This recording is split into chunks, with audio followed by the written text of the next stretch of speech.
नमस्कार दोस्तों, मैं अजय कुमार लिटिल गुरु चैनल में आपका स्वागत है। दोस्तों, आज हम 1 से लेकर टोटल 21 क्वेश्चन आपके लिए सिकंदर से संबंधित मॉक टेस्ट लाए हैं और सभी का जो सही है उसका कमेंट बॉक्स में ज़रूर कमेंट करना है, कितना गलत है वो भी लिखना है। और इसको अभी ठंडा का समय आराम से 2-3 बार सुन लेना है, याद हो जाएगा और उसका थ्योरी भी देख लेना है, टोटल लंबे समय तक याद रहेगा। देखना है, पहला क्वेश्चन कर रहा है भारत पे आक्रमण करने वाला प्रथम यूरोपवासी कौन था। तो भारत पे अगर आप आक्रमण करने वाला पहला यूरोपवासी कहा जाए तो भारत पे बोलना है, लिखना कमेंट बॉक्स में करना है, कमेंट करना है कि भारत पे आक्रमण करने वाला प्रथम यूरोपवासी कौन था। तो भारत पे आक्रमण करने वाला पहला यूरोपवासी कहा जाए तो सिकंदर था। सिकंदर जो है ईरान के रास्ते जो है सिकंदर भारत ईरान के रास्ते काबुल गया, काबुल के होते हुए वह सिंध मतलब तक्षशिला में गया। तक्षशिला के राजा अंबिक ने उसके सामने आत्मसमर्पण किया। उसके बाद सिकंदर जो है 326 ईस्वी पूर्व में भारत में खैबर दर्रा से प्रवेश किया। खैबर दर्रा जो वर्तमान में पाकिस्तान में पड़ता है, पाकिस्तान अफगानिस्तान के बॉर्डर पे है। खैबर दर्रा होते हुए 326 ईस्वी पोरस के सिकंदर और पोरस के बीच युद्ध हुआ था, जिसे हाइड स्पीच या झेलम विवेतास्ता के युद्ध के नाम से जानते हैं। मोहम्मद गौरी के बारे में दोस्तों देखना है, मोहम्मद गौरी के बारे में क्या कहा। भारत में अगर कहा जाए तो इस्लाम के बारे में, अगर इस्लाम के बारे में कहा जाए तो इस्लाम के बारे में, इस्लाम धर्म की स्थापना मोहम्मद गौरी ने की थी। भारत में अगर कहा जाए तो इस्लाम के बारे में भारतीय लोग, भारत पे कहा जाए प्रथम मुस्लिम आक्रमणकारी कहा जाए तो मोहम्मद बिन कासिम था। और कहा जाए कि भारत में दिल्ली सल्तनत में मुस्लिम धर्म की स्थापना किसने की, कुतुबुद्दीन ऐबक ने किया। दूसरा कहा तो क्वेश्चन कह रहा है कि सिकंदर का जन्म कब हुआ था। सिकंदर का जन्म 356 ईस्वी पूर्व में कहाँ हुआ था, मैसेडोनिया के पेला नामक जगह में हुआ था, जो कहाँ पड़ता है, यूनान में पड़ता है। तो सिकंदर का जन्म कब हुआ, 356 ईस्वी पूर्व में हुआ था। सिकंदर का जन्म कहाँ, मैसेडोनिया पेला में, जो वर्तमान में यूनान में पड़ता है। सिकंदर ने भारत पर आक्रमण कब किया, 326 ईस्वी पूर्व में, मतलब सिकंदर और पूरे सिंध पर आक्रमण किया। सिकंदर हाइड स्पीच के युद्ध जो हुआ था। और 329 ईस्वी पूर्व में सिकंदर सम्राट बना था कहाँ, तो मैसेडोनिया का सम्राट बना था। आगे देखना है, आगे कहता है, आगे क्वेश्चन कह रहा है सिकंदर कहाँ का निवासी था। सिकंदर कहा जाए तो सिकंदर कहाँ का निवासी था, सिकंदर यूनान का निवासी था। सिकंदर का जन्म 356 ईस्वी पूर्व में बेबीलोन में हुआ था, जो यूनान का निवासी। यूनान बेबीलोन कहाँ पड़ता, मतलब बेबीलोन भी यूनान में है और मैसेडोनिया भी यूनान है। यूनान पेला में बेबीलोन मृत्यु हुई थी, यूनान में, दोनों यूनान में ही पड़ता है। ब्रिटेन रूस इससे संबंधित नहीं है। आगे चलते हैं, दूसरा सिकंदर से तीसरा क्वेश्चन, तीसरा हो गया। चौथा क्वेश्चन देखना है, सिकंदर के पिता, सिकंदर के पिता का क्या नाम था। तो सिकंदर के पिता का नाम, सिकंदर के पिता का नाम क्या था, तो सिकंदर के पिता का नाम फिलिप द्वितीय था। फिलिप द्वितीय, सिकंदर के पिता का नाम फिलिप द्वितीय था। सिकंदर का अगर सेनापति कहा जाए तो सेल्यूकस निकेटर था। सिकंदर का जल सेनापति निर्याकस था और सिकंदर का गुरु कहा जाए अरस्तु था। दोस्तों, अब नेक्स्ट क्वेश्चन देखना है, नेक्स्ट क्वेश्चन देखना है, नेक्स्ट क्वेश्चन देखना है क्या कह रहा है कि सिकंदर की माता, सिकंदर की माता का क्या नाम था। सिकंदर की माता का अगर कहा जाए तो सिकंदर की माता का नाम ओलंपिया था, पत्नी का नाम रुक्सना था। कर्नेलिया तो इससे संबंधित नहीं है, तो सिकंदर की माता का क्या नाम हो जाएगा, तो सिकंदर की माता का नाम ओलंपिया हो जाएगा। सिकंदर की माता का क्या नाम हो जाएगा, ओलंपिया। जो भी सही होगा कमेंट बॉक्स में कमेंट अवश्य करना है। उसके बाद देखना है नेक्स्ट क्वेश्चन क्या कहता है, सिकंदर के गुरु का क्या नाम था। कमेंट बॉक्स में ज़रूर कमेंट करना है, सिकंदर के गुरु का क्या नाम था, सिकंदर के गुरु का क्या नाम था। तो सिकंदर के गुरु का नाम अगर कहा जाए तो सिकंदर के गुरु का नाम अरस्तु था। अरस्तु कहाँ के निवासी थे, यूनान के निवासी थे। सिकंदर के गुरु अरस्तु थे। अरस्तु का गुरु कौन था, प्लूटो था। प्लूटो का गुरु कौन था, सुकरात था। सुकरात का गुरु कौन था, अल्फातून था। ये सब कहाँ के निवासी थे, यूनान के निवासी थे। सिकंदर के सेनापति कौन था, सेल्यूकस निकेटर था। सिकंदर का जल सेनापति कौन था, निर्याकस था। आगे क्वेश्चन देखना है, सिकंदर की पत्नी का क्या नाम था। क्वेश्चन कह रहा है सिकंदर की पत्नी का क्या नाम था। कमेंट बॉक्स में कमेंट करना है कौन सा ऑप्शन सही है। सिकंदर की पत्नी का नाम क्या था? Option A Olympia, option B Rukhsana, option C Cornelia, option D सभी। तो कमेंट बॉक्स में कमेंट करना है। तो सिकंदर की अगर कहा जाए पत्नी का नाम तो रुखसना था। सिकंदर की माता का नाम ओलंपिया, पत्नी का नाम रुखसना था। आगे देखना है। आगे क्वेश्चन 8 नंबर क्वेश्चन कह रहा है कि सिकंदर का जल सेनापति कौन था? Option A Arastu, option B Seleucus Nicator, option C Nearchus, option D Ambhi. Comment box में कमेंट करना है। सिकंदर का जल सेनापति अगर कहा जाए तो निर्याकस था। निर्याकस ऑप्शन सी हो जाएगा। सिकंदर का अगर कहा जाए गुरु कौन था? अरस्तु था। सिकंदर का सेनापति सेल्यूकस निकेटर था, जबकि जल सेनापति निर्याकस था। आगे क्वेश्चन देखना है। आगे क्या कहता है कि सिकंदर की मृत्यु कब हुई थी? मतलब सिकंदर की मृत्यु कब हुई थी? कमेंट बॉक्स में कमेंट करना है। ऑप्शन ए 356 ईस्वी पूर्व में, ऑप्शन बी 323 ईस्वी पूर्व में, ऑप्शन सी 326 ईस्वी पूर्व में, ऑप्शन डी 329 ईस्वी पूर्व में। कमेंट बॉक्स में कमेंट करना है। तो सिकंदर की मृत्यु 33 वर्ष की आयु में 323 ईस्वी पूर्व में सिकंदर की मृत्यु जो है 323 ईस्वी पूर्व में, सिकंदर की मृत्यु 323 ईस्वी पूर्व में हो गया था। कहाँ? बेबीलोन में हो 33 वर्ष की आयु में। सिकंदर का जन्म 356 ईस्वी पूर्व में हुआ था मैसेडोनिया पेला में। सिकंदर भारत पे आक्रमण किया। सिकंदर मतलब हाइड स्पीच युद्ध हुआ, भारत पे आक्रमण किया खैबर दर्रा से 326 ईस्वी पूर्व में। और सिकंदर जो है सम्राट कब बना? 329 ईस्वी पूर्व में बना था। आगे क्वेश्चन देखते हैं। आगे 10 नंबर क्वेश्चन क्या कहता है? 10 नंबर कहता है सिकंदर भारत में कितने समय तक समय बिताया? मतलब सिकंदर भारत में कितने समय तक रहा? सिकंदर भारत में अगर कहा जाए तो कमेंट बॉक्स में करना है। ऑप्शन ए 15 माह, ऑप्शन बी 17 माह, ऑप्शन सी 19 माह, ऑप्शन डी 16 माह। कमेंट बॉक्स में अवश्य कमेंट करना है। तो ऑप्शन सी 19 माह। सिकंदर जो है भारत में 19 माह तक, मतलब सिकंदर भारत से कब लौट गया? 325 ईस्वी पूर्व में लौट गया। लगभग सिकंदर 19 माह भारत में अपना समय बिताया। आगे क्वेश्चन देखना है कि सिकंदर के घोड़े का क्या नाम था? Option A Pawan, option B Bucephala, option C Kanthaka, option D Sultan. Comment box में कमेंट करना है सिकंदर के घोड़े का क्या नाम था।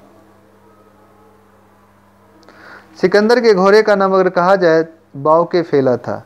सिकंदर के घोड़े का नाम बाउकेफेला था और इसके नाम पर झेलम नदी के तट पर सिकंदर ने बाउकेफेला के नाम पर बाउकेफेला शहर बसाया और बाउकेफेला की मृत्यु भी झेलम नदी के तट पर ही हो गई थी।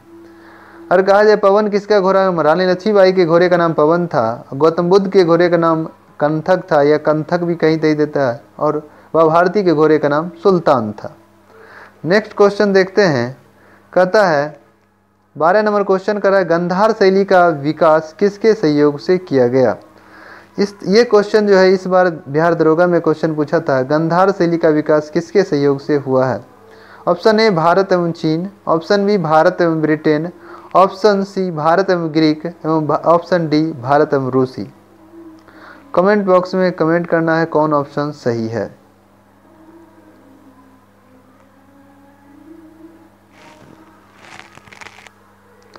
तो इसका आंसर हो जाएगा ऑप्शन सी भारत एवं ग्रीक, जिसको यूनानी भी कहते हैं। मतलब भारत में गंधार शैली का विकास जो सर्वाधिक विकास भारतीयों एवं ग्रीकों के सहयोग से हुआ, यूनानियों के सहयोग से हुआ। अब नेक्स्ट क्वेश्चन आते हैं। कहता 13 नंबर क्वेश्चन क्या कहता है कि सिकंदर के आक्रमण के समय मगध पर किस वंश का शासन था? मतलब सिकंदर जब भारत पे आक्रमण किया 326 ईस्वी पूर्व में, खैबर दर्रा से भारत में प्रवेश किया था, तो उस समय भारत पर किस वंश का शासन था? तो अगर कहा जाए उस समय ऑप्शन ए मौर्य वंश, ऑप्शन बी नंद वंश, ऑप्शन सी हर्यक वंश, ऑप्शन डी सातवाहन वंश। तो ऑप्शन बी हो गया नंद वंश। तो नंद वंश के शासक कौन थे? नंद वंश के अगर शासक कहा जाए तो उसमें घनानंद थे, जबकि नंद वंश का संस्थापक महापदानंद था। मौर्य वंश के संस्थापक चंद्रगुप्त मौर्य थे। हर्यक वंश का संस्थापक बिंबिसार था। सातवाहन का संस्थापक शिमुख था। आगे क्वेश्चन देखना है, आगे क्वेश्चन क्या कह रहा है। आगे क्वेश्चन कह रहा है कि सिकंदर की सेना ने किस नदी को पार करने से मना कर दिया। मतलब सिकंदर की सेना ने किस नदी को पार करने से मना कर दिया। तो option A Vyas, option B Jhelum, option C Bhogwa, option D Sutlej. Comment box में कमेंट करना है कौन सा ऑप्शन सही है। सिकंदर की सेना ने किस नदी को पार करने से मना कर दिया। Option A Vyas, option B Jhelum, option C Bhogwa, option D Sutlej. तो ऑप्शन इसका हो जाएगा ऑप्शन ए व्यास। तो व्यास को ऋग्वेद में विपाशा भी कहा जाता है। झेलम को क्या कहा जाता है, वितास्ता कहा जाता है। सतलज को क्या कहा जाता है, शतरुदी कहा जाता है। तो व्यास नदी के पार करने से इनकार कर दिया क्योंकि सिकंदर की सेना को चंद्रगुप्त मौर्य ने चाणक्य की मदद से डरा दिया था, जिसके कारण सिकंदर की सेना ने डर गई। किसकी सेना से, चंद्रगुप्त मौर्य की सेना से। आगे देखना है 15 नंबर क्वेश्चन कहता है हाइड स्पीच का युद्ध कब हुआ। मतलब हाइड स्पीच जिसको वितास्ता या झेलम का युद्ध कहते हैं, ये कब हुआ। ऑप्शन ए 326 ईस्वी में, ऑप्शन बी 326 ईसा पूर्व में, ऑप्शन सी 323 ईस्वी पूर्व में, ऑप्शन डी 356 ईस्वी पूर्व में। कमेंट बॉक्स में कमेंट करना है कौन सा ऑप्शन सही है। हाइड स्पीच का युद्ध कब हुआ।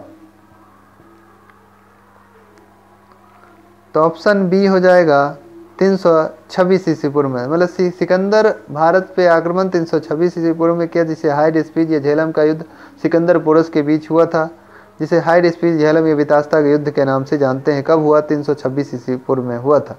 सिकंदर की मृत्यु 323 ईस्वी पूर्व में हुई, जबकि सिकंदर का जन्म 356 ईस्वी पूर्व में हुआ था। आगे क्वेश्चन देखते हैं। आगे क्वेश्चन 16 नंबर क्वेश्चन का था हाइड स्पीच युद्ध किस नदी के तट पर लड़ा गया था। हाइड स्पीच युद्ध जो है किस नदी के तट पर लड़ा गया था। ऑप्शन ए झेलम नदी, ऑप्शन बी व्यास नदी, ऑप्शन सी सतलज नदी, ऑप्शन डी भोगवा नदी होना चाहिए, भागवा लिखा गया है, भोगवा नदी होगा। तो इसमें कौन सा ऑप्शन होगा, इसके बारे में कमेंट करना है। हाइड स्पीच का युद्ध किस नदी के तट पर लड़ा गया। तो ऑप्शन ए झेलम नदी, जिसको वितास्ता, झेलम नदी को वितास्ता या झेलम नदी को हम लोग वितास्ता या वितास्ता का युद्ध भी कहते हैं, या झेलम का युद्ध या हाइड स्पीच युद्ध भी कहा जाता है। आगे है क्वेश्चन कह रहा है कि 17 नंबर क्वेश्चन कह रहा है कि वितास्ता का युद्ध कौन जीता। तो कमेंट में कमेंट करना है कौन सा ऑप्शन इसका सही होगा। Option A Porus, option B Sikandar, option C Nearchus, option D Nicator.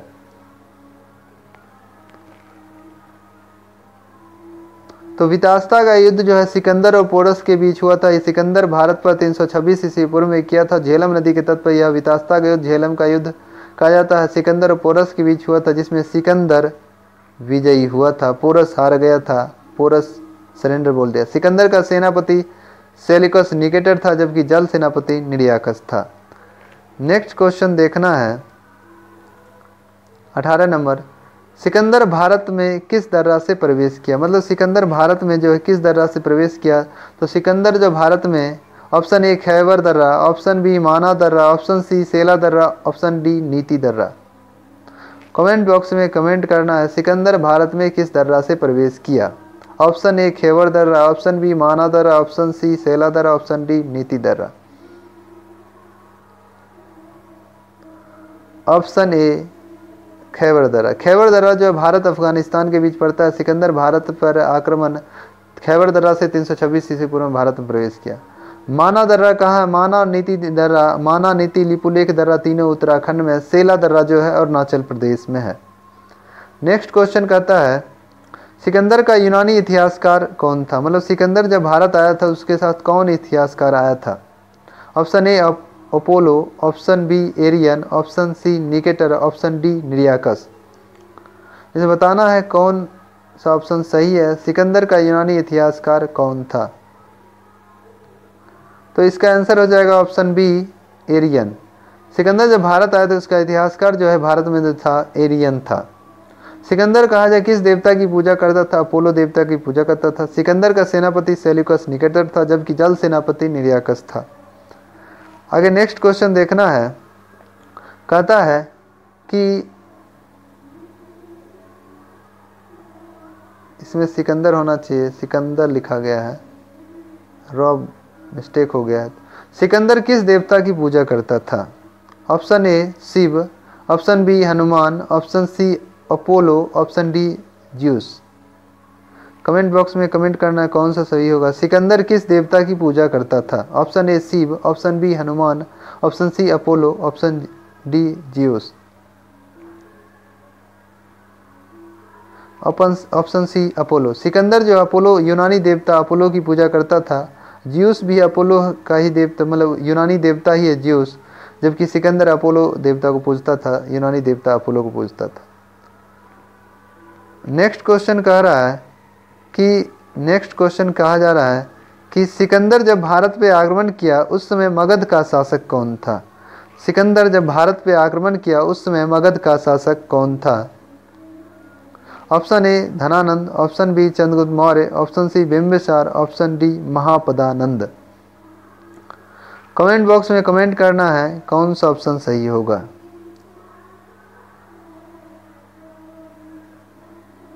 Sikandar जब भारत पे आक्रमण किया उस समय मगध का शासक कौन था? तो ऑप्शन ए घनानंद। घनानंद जो है, घनानंद को कौन हराया? चंद्रगुप्त मौर्य ने हराया था। जब सिकंदर भारत पे आक्रमण किया उसमें घनानंद था, जबकि घनानंद किस वंश का शासक था? नंद वंश का शासक था। नंद वंश के संस्थापक कौन थे? तो महापदानंद थे। दोस्तों अगर यह वीडियो अच्छा लग रहा है तो अधिक से अधिक लोगों को शेयर करें, और चैनल को पहली बार विजिट कर रहे हैं तो चैनल को सब्सक्राइब करें। जय हिंद।